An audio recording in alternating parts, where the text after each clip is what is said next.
మనం చూడబోతున్నాం లర్న్ తెలుగు ఫ్యాక్ట్స్లో. For more informative daily videos కోసం నా ఛానల్ని సబ్స్క్రైబ్ చేస్తూ కామెంట్స్ రూపంలో నేను పెట్టే ప్రతి వీడియోను మీ అభిప్రాయంలో తెలపగలరు. ఈరోజు సంక్షిప్తంగా కొంచెం పూర్తికంగా అనిపిస్తుంది. ఈ వివరం వివేకానంద స్వామిది. పూర్తి వివరాలు ఇందులో ఉన్నట్టుగా నా అభిప్రాయాన్ని తెలుస్తూ కొంచెం మోటివేషనల్గా ఉన్న ఈ వివేకానంద జీవిత సత్యాన్ని ఇప్పుడు తెలుసుకోబోతున్నాం. భారతదేశ ఆధ్యాత్మిక చరిత్రలో యువతను మేల్కొల్పిన మహానుభావుల్లో స్వామి వివేకానంద స్వామి ఒకరు. ఆయన పేరు వినగానే ధైర్యం, ఆత్మవిశ్వాసం, దేశభక్తి, ఆధ్యాత్మిక శక్తి మనసులో మొదలవుతాయి. లే మేలుకో, లక్ష్యం చేరే వరకు ఆగకు అనే ఆయన వాక్యం నేటికి కోట్ల మంది యువతకు ప్రేరణగా నిలుస్తోంది. స్వామి వివేకానంద స్వామి గారి అసలు పేరు నరేంద్రనాథ్ దత్త. ఆయన 1863 జనవరిలో కలకత్తాలో జన్మించారు. తండ్రి విశ్వనాథ్ దత్త న్యాయవాది, విశాల దృక్పథం కలిగిన వ్యక్తి. తల్లి భువనేశ్వరి దేవి భక్తి శ్రద్ధలు, సంస్కారం కలిగిన ఆదర్శమాత. తల్లి కథలు, పురాణాలు, భక్తి భావనలు నరేంద్రలోని ఆధ్యాత్మికతను నాటాయి. తండ్రి ద్వారా తర్కశక్తి, స్వతంత్ర ఆలోచన అలవడింది. అతని బాల్యంలోనే ప్రశ్నలతో నిండిన మనస్సు. చిన్నప్పటి నుంచే నరేంద్రుడు అసాధారణ ప్రతిభ కలవాడు. అదే తేజస్సు, ధైర్యం, సత్యాన్వేషణ కలిగిన ఒక మహానుభావుడు. దేవుడు ఉన్నాడా, ఉంటే నేను చూడాలి అనే ప్రశ్న అతని మనసును ఎప్పుడూ వెంటాడేది. సంగీతం, కవిత్వం, తత్వశాస్త్రం, వ్యాయామం అన్నింటిలోనూ ముందుండేవాడు. అతడి విద్యాభ్యాసం నరేంద్రనాథ్ గారు స్కాటిష్ చర్చ్ కాలేజీలో విద్యను అభ్యసించారు.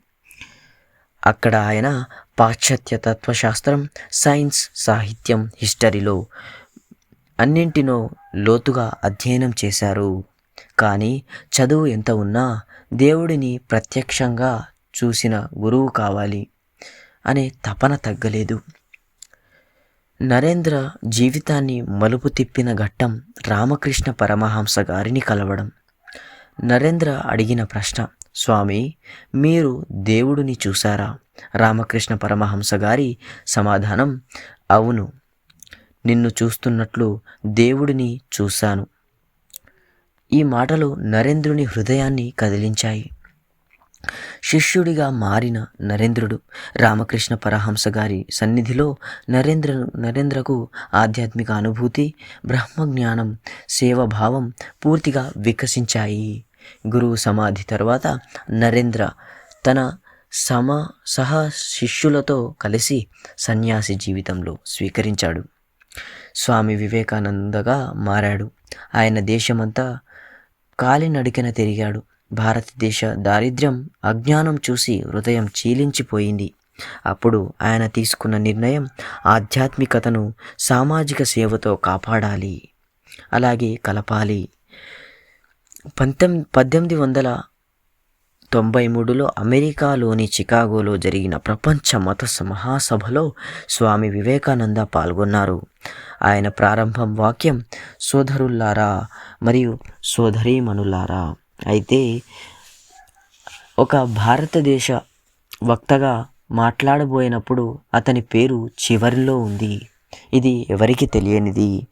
అతని పేరు చివరన రాశారు. ఎందుకంటే ఎంతో దేశాలు అక్కడ మాట్లాడాలని ఆశిస్తున్న ప్రయత్నంలో వివేకానంద స్వామిది చివరన ఉండడం, అయినా అతను మాట్లాడలేని స్థితిలో ఉన్నా చివరిగా అతని ప్రయత్నం వక్తగా అంటే స్పీచ్ మాట్లాడడానికి వెళ్ళేటప్పుడు ఒక్క మాటలతో అందరినీ కట్టిపడేశారు. ఆ మాటతో మన భారతదేశం గుర్తింపు అక్కడి నుంచే మొదలైంది.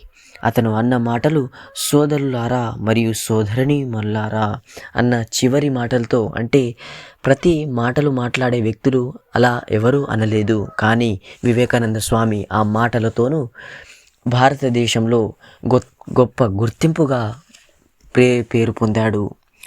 ఆ గుర్తింపుతో మన దేశం ఆ రోజు మారుమోగింది. ఆ సభలో, నిండు సభలో మన భారతదేశపు గొప్ప స్థాయిని, అలాగే భారతదేశం ఒకటి ఉందా అనే గుర్తింపును గుర్తింపజేసిన శ్రీ మహా స్వామి వివేకానంద.